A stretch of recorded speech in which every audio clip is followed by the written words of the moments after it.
The last of the regional heats on Great British Menu. And the fight for London and the South East is proving one of the toughest yet, as 3 Michelin-starred giants of British cookery clash swords to cook at the People's Banquet. Yesterday's starter round saw last year's champion Tom Kerridge edge into the lead with a storming 9 from veteran Jason Atherton. But Tom Aikens and Phil Thompson are hot on his heels. Those 2 guys now, they're going to be coming after me and trying to pull that single point lead that I've got back. Today's set to be another knife-edge contest as all 3 chefs raise the stakes with their fish courses. So you're allergic to shellfish? Yep. Causing a problem so far? Do you want us to taste it for you? I would love for you to taste it for me. Because we wouldn't sabotage it at all, would we, Phil? Oh, wouldn't dream of it, Chef. Wouldn't dream of it. Pressure's mounting, points have already been given out, and they can't afford to slack. They've got to be on the money.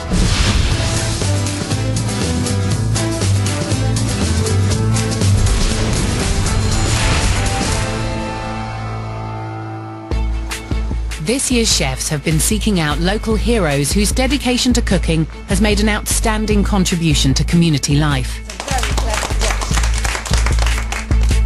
The winning chefs will have the honour of inviting them to the People's Banquet. If I get there, you're coming.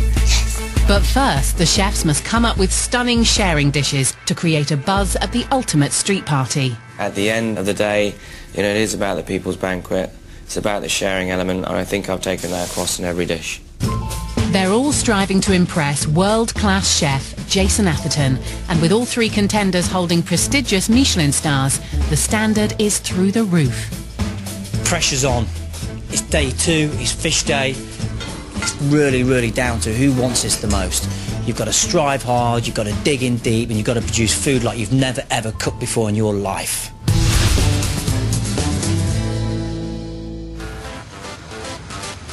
First to flex his Michelin-starred muscles today is former champion Tom Kerridge, whose main course took him all the way to the banquet last year. He's had a strong start, bagging pole position for his first course, but he knows he can't rest on his laurels. And then it's not like I'm out in front by a long way, it's a tiny little bit of a head start by a single point. So we'll wait and see what happens. Hello there, Chef. Hello, Mr. Kerridge. How are we doing? How are you? Very well, very well. Another very day, well. another dish. Yeah, that's it. Well, that looks a fantastic box of ingredients. Now, correct me if I'm not wrong. We had this conversation this time last year. Yeah. And we've got a lobster here, which I know full well you're allergic to. Yes. And you've done it again. I have done it again. Why is that? You're a sucker for punishment? Yeah, I am a sucker for punishment. I think I wanted to go down the burger route, and lobsters, it will work very well with this. It's very special. This dish is definitely going to have the wow factor. This is a fun dish, looks great. When it gets put down in front of people, they are instantly going to smile. Good luck. Thank you very much, Chef. Just don't eat any of the lobster this No, time. I won't. Don't worry. Tom Kerridge is desperate to hold on to last year's crown, but he's taking a huge risk serving something he can't taste. Will his lobster burger be his downfall? Tom Kerridge dish is a little bit strange. Say he's allergic to shellfish, so he's got to be very careful. Is it a fish dish? Almost like a snack or a brasserie or something like that. So it's going to be interesting to see how he produces that into a proper dish. Up next is newcomer Tom Aikens. This chef is a serious threat. The youngest ever cook to be awarded 2 Michelin stars, he has a fierce reputation as one of the most competitive chefs in the world. His starter didn't quite hit the sharing brief, but he's unfazed and has his eye on the prize. I want to be in the top place. I want to be, you know, #1 in the driving seat, full steam ahead, and, you know, want to win it.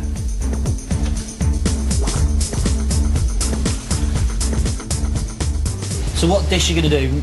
Name your dish. So the dish is shank of monkfish with morels and asparagus. Simple as that.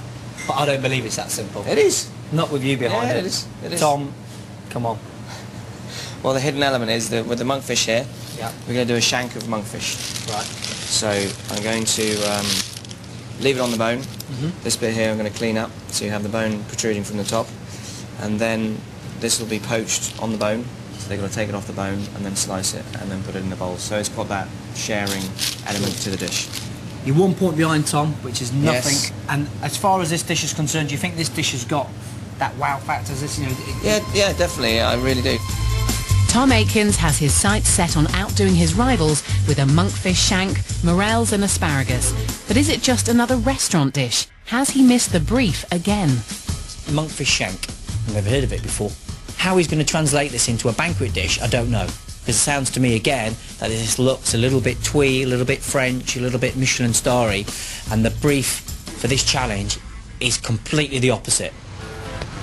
Finally, it's Essex boy Phil Thompson, another Michelin-starred newcomer with it all to play for.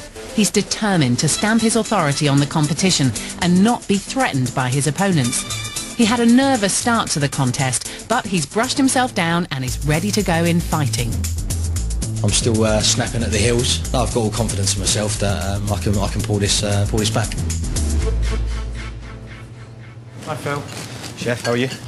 So, tell me the dish you're going to be cooking. Dish I'm going to be cooking is called a seaside platter. Seaside platter? For this, it screams Southend. Got some winkles and cockles, some beautiful sardines. Yeah. Lovely bit of lemon salt. And this is actually from Southend, is it? Oh, I hope not. Have you seen the sea there? So you've got a dish here. Do you think this has got the wow factor? This has got the fun factor for me. This is a dish I'm looking forward to doing. Hopefully it brings a smile to everyone's face. You think you've hit the challenge with it? I think so. I think this is hopefully it'll put a smile on your face, yeah. Phil thinks his seaside platter, a bite-sized selection of East End classics that include sardine roll mops, pickled cockles and winkles and battered sole, is perfect food to share. But is it substantial enough for a fish course? He's got to make sure that he can't just turn up to the banquet at the fish course with a load of canapes.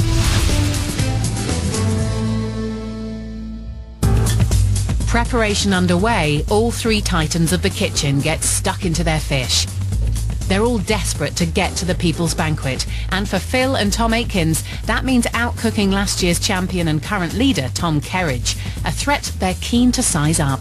You got any tricks up your sleeve then, Mr. Kerridge, for your presentation? Tricks? Yeah. Oh, you know me, Phil, full of them.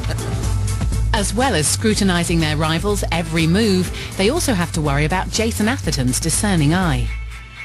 He'll be scoring each dish, and the pressure is on to impress. Fish is extremely difficult to cook, and I'm looking for execution, originality, and I'm looking for a dish what's going to take their community to the People's Banquet. With the competition so tight, these superb chefs will need to call on every trick in the book. Yesterday, Tom Aikins was marked down for producing a restaurant dish, but is he doing the same today? His opponents certainly think so. We're doing another super smart, flashy, truffles, morels, foie gras kind of dish. Nah, not me, man. It's not your style, is it? Nah, not at all. Tom's opponents may be ribbing him for being too chefy, but Jason thinks he may have some technical issues. He's poaching his monkfish in fish stock, which requires precision temperature control. Is that why you keep putting the probe into the Yeah, stock? just checking the temperature, seeing if it's okay. And do you potentially see that as a danger? Having to have that exact temperature for when you're doing a 100 No, I mean, it's obviously if I do it for 100 people, I use a water bath. And you see this transcending into a 100 banquet, no problem at all? Yeah, I mean, you're basically going to have all the asparagus and morels in one bowl. Yeah. So that's the whole sort of sharing element of the dish. But will it really be the ideal sharing dish? His rivals are wondering whether he's understood the brief at all. What's your view of sharing and caring? Big group hug. No, I think, I mean, my dish is, I'd say, definitely got that element of sharing. You going to want them to carve it, or are you going to get someone to carve it? Well, I guess that's to be decided, isn't it? So we'll either have a Jeeves and Worcester to do the carving, or it'll be them at the table. Has Tom failed to think through how his dish should be served? This might be a major error of judgment. Phil, however, thinks he's nailed the brief on presentation. I think there's more of a fun element than cooking element in my dish. You know, I want to put a bit of a smile on everyone's face and bring a bit of fun to the competition. So hopefully that'll be the winning formula. Phil's serving his pickled winkles in a traditional newspaper cone, which he'll line with greaseproof paper if he gets through to the banquet. His rivals can't resist a dig to undermine his quirky presentation. You making paper hats, or? Put the D on it for done, so someone's going to be in the corner. Could it be Phil? Jason is already worried he's just going to produce a plate of canapes. Should he have aimed higher for the fish course? So Phil, how many elements is to this dish? I've got pickled cockles and winkles. I've got a beer battered piece of lemon salt with tartar sauce. Yeah. And I've got me pickled sardines. You know, say it's not the most technical dish that I've ever cooked, but just need to make sure every element's spot on. One person pushing himself to the absolute limit is Tom Kerridge. He's chosen to cook with something he can't even taste. Obviously you're allergic to shellfish. Yep. Is it causing a problem so far? So far, no. You know, I've made the burgers. The claws have been blanched. They're going to go in with bacon fat. Yeah. So fortunately, I can eat bacon fat.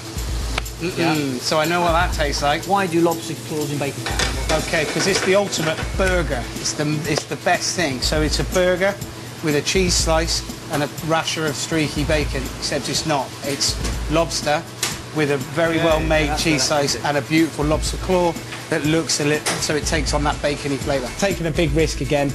I could choose any fish I wanted. I chose one that I can't eat. But his rivals have kindly offered to help him out. Do you want us to taste it for you? I would love for you to taste it for me. Because we wouldn't sabotage it at all, would we, Phil? Oh, wouldn't dream of it, Chef. Wouldn't dream of it. Bit of extra seasoning. Yeah. I've heard that one before, Chef, yeah. To make sure his fish dish was on the money for this year's sharing brief, Tom Kerridge headed to Tottenham in North London. It's an area close to his heart and an ideal place to test the idea that food can bring people together. When I first moved to London when I was in my early 20s, I moved to this area in North London. And one of the main things that attracted me to this area was the diversity of the supermarkets, the people, the place. Tom is heading to Broadwater Farm Community Centre. Back in the 80s, this estate was a famously troubled area, but things are a lot different now. Thanks to a £33 million redevelopment scheme, it's been turned around, with the help of ventures like the Back to Earth Local Community Food Project. Each week, volunteers like Lucy Charles cook affordable meals for the locals. We prepare or make up some sort of menu, people come in, they add to the menu, they go with the menu, anything goes really. What have we got going on? Tell me, show me what's going on. Well, we've got salads going on here. Yeah. We're going to go and chop some carrots and some okra. Yeah. You've got a wide range of countries coming in one kitchen. So, you know, it's good that if you're just used to one certain type of food, that you can learn to cook from somebody else's culture. Yeah. It's an experience in itself, you know, and it brings people together. Keen to find out what the centre means to the community, Tom's meeting the regulars. We come here every week and it's fantastic because, Terry can't walk too far. Yeah. So it's really nice to have sort of Somewhere local.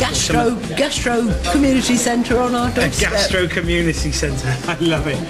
With an allergy to shellfish and so unable to taste the lobster burger himself, it's crucial Tom road tests his dish on a wide range of palates, so he seizes the opportunity with the community centre volunteers. He's hoping it will deliver on taste and get people talking. Is it fish? It is fish. It is fishy. Can you tell which one? Lobster. Lobster. Get in, girl. So, what do we think of the tomato? Salty. A little bit too salty. A little bit too salty. Okay. This is really good. And it's sort of melting your mouth. Sort of melting your mouth. That is good. Fantastic. That's such a relief. Having received the thumbs up along with a little constructive criticism, Tom now has a surprise People's Banquet invite in store for the woman who keeps her community well fed. I would truly love it if you could be there. If I get there, you're coming. Yes. Yeah, the invitation will be brilliant. Anything for me to get a party dress on. So good luck with that, and thanks for coming. We enjoyed your company today. Well, I've learnt loads, I've seen loads, and thanks ever so much, That's all right. Cheers.